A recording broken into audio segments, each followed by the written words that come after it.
Hello friends, welcome to smart learning Adda. आज का जो हमारा टॉपिक है, प्रथम जनगणना कब हुई थी और किसने प्रथम जनगणना की शुरुआत की थी, यानी सबसे पहली बार जनगणना की शुरुआत किस व्यक्ति ने आरंभ की थी और जनगणना जो है वो कितने दिनों पे किया जाता है। ठीक है, तो ये सारे अलग अलग क्वेश्चंस हैं जिनको आज हम काफ़ी बारीकी से और काफ़ी विस्तार से जानेंगे और कैसे हम काफ़ी आसानी से याद करेंगे, वही तरीका अपनाएंगे ताकि हम एक बार में सटीक तरीके से और काफ़ी आसान तरीके से सारे तथ्यों को याद कर सकें। ठीक है, तो चलिए देखते हैं कैसे हम इन सभी चीज़ों को याद करते हैं एक बार में। ठीक है, तो आज का जो हमारा क्वेश्चन है कि भारत में पहली जनगणना कब हुई थी। ठीक है, अब इसी को आज हम काफ़ी डिटेल्स में जानेंगे। तो देखिएगा, 1872 ईस्वी में प्रथम जनगणना लॉर्ड मेयो के समय में हुई थी। ठीक है, यानी लॉर्ड मेयो के शासनकाल में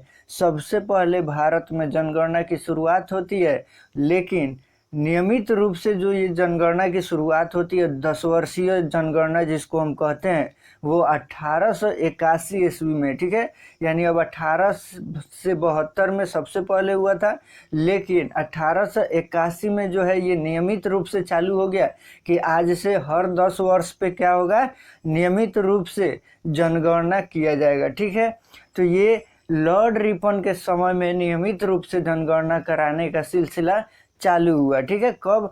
सन 1881 ईस्वी में। ठीक है ना, तो ये टाइम पीरियड दोनों आप लोगों को याद रखना है। सबसे पहले लॉर्ड मेयो के शासनकाल में 1872 में चालू हुआ था, लेकिन नियमित रूप से 10 वर्षीय जनगणना कब से चालू हुआ? तो 1881 ईस्वी में लॉर्ड रिपन के समय काल में हुआ। ठीक है, हम दोनों के बारे में बारी बारी से बात करेंगे, लॉर्ड मेयो और लॉर्ड रिपन के बारे में, कि ये कौन है और क्या काम किए हैं इंडिया के लिए। ठीक है, तो चलिए बात कर लेते हैं। लॉर्ड मेयो ने सन 1872 ईस्वी में ही क्या किया था? अजमेर का नाम आप लोगों ने सुना होगा। अजमेर में मेयो कॉलेज तथा कृषि विभाग का स्थापना किया था। किसने? लॉर्ड मेयो ने। एक बार पीछे आप लोगों को दिखा देते हैं, लॉर्ड मेयो ही था जिसने क्या किया था, सबसे पहली जनगणना का शुरुआत कराया था। ठीक है, और इसी के बारे में हम बात कर रहे हैं कि 1872 ईस्वी में क्या किया था। उसी समय, यानी जब जनगणना का शुरुआत ये किया था, उसी समय पे मेयो कॉलेज और कृषि विभाग का स्थापना किया था अजमेर में। ठीक है, और शेर अली खां एक शासक था जिसके द्वारा अंडमान निकोबार में लॉर्ड मेयो को मौत के घाट उतार दिया गया। ठीक है, कुछ आपसी रंजिश के वजह से क्या हुआ, शेर अली खां ने इसको लॉर्ड मेयो को, ठीक है, लॉर्ड मेयो को क्या किया, मौत के घाट उतार दिया। ठीक है, तो पहले के राजाओं के बीच अक्सर यही मतभेद के कारण आपस में टकराव होता था और एक दूसरे को मारने वाला सिलसिला चलता था। ठीक है, ये था लॉर्ड मेयो के बारे में। अब हम बात कर लेते हैं लॉर्ड रिपन के बारे में। चूंकि लॉर्ड रिपन के समय काल से क्या हुआ, 1881 ईस्वी से लगातार 10 वर्षीय जनगणना की शुरुआत हुई। ठीक है, तो हम बात कर लेते हैं थोड़ा लॉर्ड रिपन के बारे में कि इनका क्या कहानी है। ठीक है, तो लॉर्ड रिपन का सारा जो काम काज था वो नस्ली भेदभाव से प्रेरित था। यानी हम जो जातिवाद आज देखते हैं कि वो हरिजन है, वो मुस्लिम है, वो हिंदू है, वो सिख है, ईसाई है, हम जातिवाद पे खेल खेलते हैं, सेम वही कंडीशन लॉर्ड रिपन के साथ था। ठीक है, लॉर्ड रिपन का सारा काम काज जो था वो नस्ली भेदभाव से प्रेरित था और यह भारत में अशांति का सबसे बड़ा कारण था। इसने एक भी ऐसा कार्य नहीं किया था जिससे भारत के लोग कभी खुश हो सकें। ठीक है, यानी इसका जो भी काम था वो नेगेटिव थिंकिंग वाला था और काफ़ी क्रूर तरीके से इसका काम करने का सिलसिला था। इसी की वजह से भारत के जितने भी लोग थे इससे काफ़ी नफरत करते थे और ये भी कभी वैसा काम नहीं किया जिससे इसको लोग माने, इससे प्यार करें और इसके वजह से लोगों को कभी कोई खुशी मिला हो। ठीक है, तो इसका कोई भी काम वो ऐसा नहीं था। एक ही काम दिखता है हमको, जो है लगातार जनगणना का सिलसिला इसी के समय से चालू हुआ है। ठीक है, तो हमको लॉर्ड रिपन का समय याद रखना है कि 1881 ईस्वी में लॉर्ड रिपन ने लगातार जनगणना का शुरुआत किया था, 10 वर्षीय जनगणना। ठीक है, जनगणना पूछ सकता है कितने दिनों पे कराया जाता है, तो 10 वर्षों पे याद रखना है। ठीक है, जनगणना 2011 के बारे में बात करें तो 31 मार्च 2011 को जारी किया गया जनगणना रिपोर्ट। ठीक है, यानी 31 मार्च 2011 को जनगणना रिपोर्ट जारी किया गया था। हर 10 वर्ष पे किया जाता है। फिर 2011 में हुआ है तो 2021 में फिर से काफ़ी विस्तार से जनगणना होगा और वहाँ से फिर से हमको एक नया डाटा देखने को मिलेगा, ठीक है, जिसमें हर जगह पे आप लोगों को बदलाव दिखेगा जो ये डाटा दिख रहा है, ठीक है। तो ये जनगणना जो होता है 31 मार्च 2011 को जनगणना रिपोर्ट जारी किया गया और कुल जनसंख्या जो था आप लोगों के सामने यहाँ पे दिखाई दे रहा है 121 करोड़ 5,59,573, ठीक है। और दशकीय वृद्धि जो दर है, जैसे हम टोटल जनसंख्या देख लें 2011 से पहले, ठीक है, और उसके बाद हम परसेंटेज निकालते हैं कि 2011 तक 10 वर्षों में कितना जनसंख्या वृद्धि दर हुआ था, तो उसी को परसेंटेज निकाल देते हैं कि 10 वर्ष में कितना जनसंख्या वृद्धि दर हुआ है, ठीक है। तो वो हमारा आंकड़ा निकल के आता है 17.64%, ठीक है। और आगे बात कर ले तो जनसंख्या घनत्व कितना है, तो 382 प्रति वर्ग किलोमीटर, यानी हम जो जनसंख्या घनत्व देखते हैं प्रति वर्ग किलोमीटर पे देखते हैं तो हमारा कितना है यहाँ पे 382 प्रति वर्ग किलोमीटर है, ठीक है। यानी एक वर्ग किलोमीटर में 382 लोग अपन।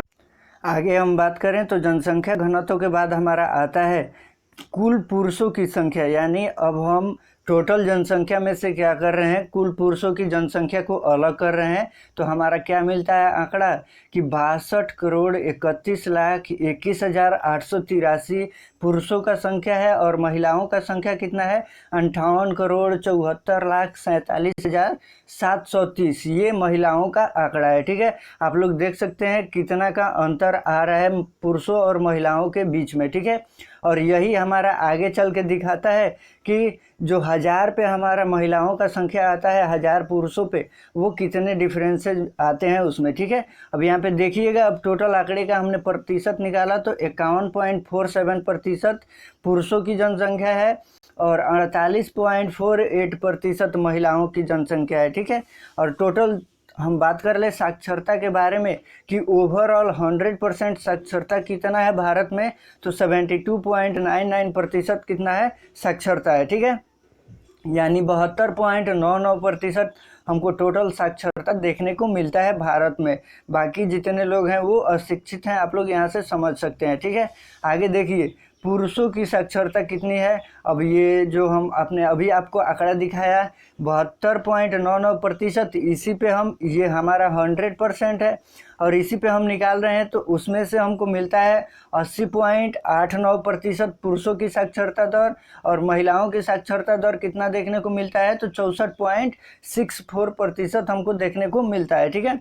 सर्वाधिक जनसंख्या वाला राज्य कौन सा है, यानी सबसे ज़्यादा जनसंख्या में आगे कौन है, तो उत्तर प्रदेश नंबर 1 पोजीशन पे है जनसंख्या दृष्टि से और यहाँ की जो जनसंख्या है 19,81,21,341 है, ठीक है। और सबसे कम जनसंख्या कहाँ का है, तो सिक्किम का है, ठीक है।